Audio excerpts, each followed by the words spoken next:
साथियों, जब मर्यादा को लेकर के मैंने अपना पिछला वीडियो जारी किया तो मेरे पास कुछ क्वेरीज आने लगी और क्वेरीज भी उनके माध्यम से थी जिनके साथ मैंने संवाद एक कॉलेज के कार्यक्रम में किया था। तो वो जानना चाह रहे थे कि मर्यादा की वास्तविक परिभाषा क्या होती है, क्योंकि अगर आप डिक्शनरी में जाएंगे तो मर्यादा को लेकर अनेकों परिभाषाएं मिल जाएंगी।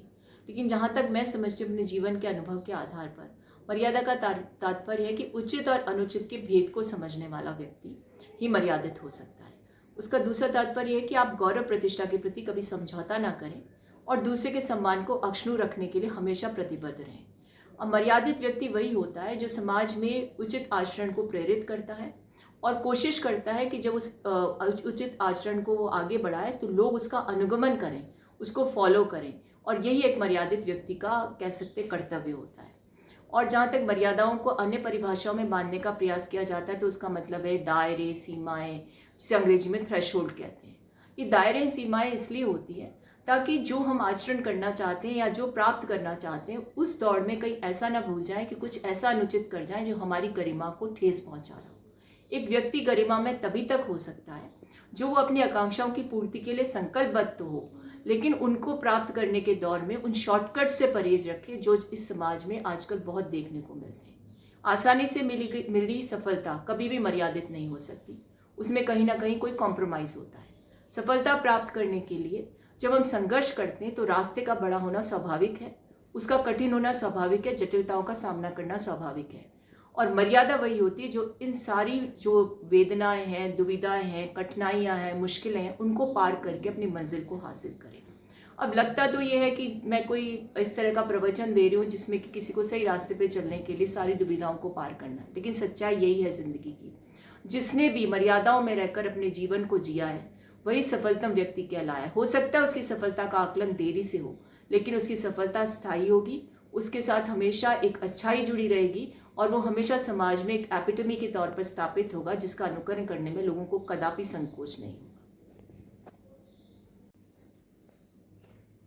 कल एक संवाद कार्यक्रम के दौरान वर्ल्ड इकोनॉमिक फोरम की रिपोर्ट के संदर्भ में जब चर्चा हो रही थी तब एक युवती ने अनायास एक प्रश्न किया मर्यादा को लेकर के, क्योंकि अमूमन जब संवाद युवाओं से होता है तो मर्यादा के बारे में ज़रूर चर्चा की जाती है।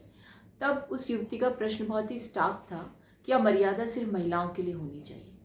तो ये प्रश्न मुझे विस्मित भी कर गया और मुझे ये लगने लगा कि कहीं ऐसी तो कंठा नहीं है युवतियों में या महिलाओं में कि मर्यादा का इस्तेमाल या उसके प्रति बंधन जो है वो महिलाओं के लिए ज़्यादा जारी किया जाता है बनिस्बत की अन्य जेंडर के लिए। तब मुझे अच्छा लगा कि मैं उसके साथ संवाद कर पाई और आज मुझे अच्छा लग रहा है कि मैं इस बारे में आपसे वार्ता कर रही हूँ। देखिए, मर्यादा हर जीवित प्राणी के लिए आवश्यक है, वो चाहे मनुष्य हो, चाहे जानवर हो, या पशु पक्षी हो, या पेड़ पौधे हो। यदि अमर्यादित होंगे तो ये धरती रहने लायक नहीं रहेगी। और मैं तो समझती हूँ मर्यादाओं में रहने वाला हर व्यक्ति, चाहे वो किसी भी जेंडर का हो, वो सबसे ज़्यादा अनुशासित अपने आप को महसूस करवाता है और इसका अनुगमन करना चाहिए हम सब लोगों को। क्योंकि मर्यादा, अनुशासन, ये दो ऐसे शब्द हैं जो मनुष्य को एक तरह से परिष्कृत करते हैं, उसके मानव होने की जो क्वालिटी है उसको और ज़्यादा डिस्क्राइब करते हैं और उसे और ज़्यादा निखारते हैं। जब महिलाओं की मर्यादा की बात होती है तो उस मर्यादा का तात्पर्य है कि सामाजिक तौर पर वो सबको अपने उस दायरे में रहना सिखाने के लिए बाध्य करती हैं, खुद मर्यादित रहकर। यदि किसी पुरुष से कहा जाता है कि मर्यादाओं को पार मत करो तो इसका मतलब यह है कि वो अपने पुरुषत्व के आधार पर समाज को संस्कारित करने में अपना सहयोग प्रदान करें। सब कहते हैं ना कि भगवान श्री राम जो है वो तो एक क्षत्रिय के रूप में पैदा हुए, लेकिन उन्हें मर्यादा पुरुषोत्तम कहा जाता है। उसका कारण सिर्फ इतना है कि जीवन भर उन्होंने मर्यादाओं का अनुपालन करते हुए एक मनुष्य का जीवन जिया और हम सबको संस्कारित होने का बहुत बड़ा संदेश वो दे करके गए। और इसीलिए वो सिर्फ आदर के पात्र नहीं हुए, पूजनीय हो गए, पूजा के योग्य ईश्वर बन गए। तो मेरा कहने का तात्पर्य है कि मर्यादित होना, अपने दायरों को समझना, अपनी सीमाओं को समझना, अपनी दहलीज के अंदर रह करके अपनी जो पर्सनालिटी उसे निखारना और अपनी मंजिल को प्राप्त करना, ये मनुष्य होने का सबसे बड़ा गुण है। ये किसी महिला पुरुष के लिए कोई बाध्यकारी नहीं है, ये सबके लिए ज़रूरी है। और इसलिए ज़रूरी है क्योंकि मर्यादित पुरुष या मर्यादित महिला ही समाज में उच्च स्थान को प्राप्त करते हैं और दूसरों के लिए भी अनुकरणीय उदाहरण प्रस्तुत करते हैं। तो मुझे लगता है मर्यादाओं में बंधकर जीवन जीने वाले लोग ही सार्थक जीवन जीते हैं।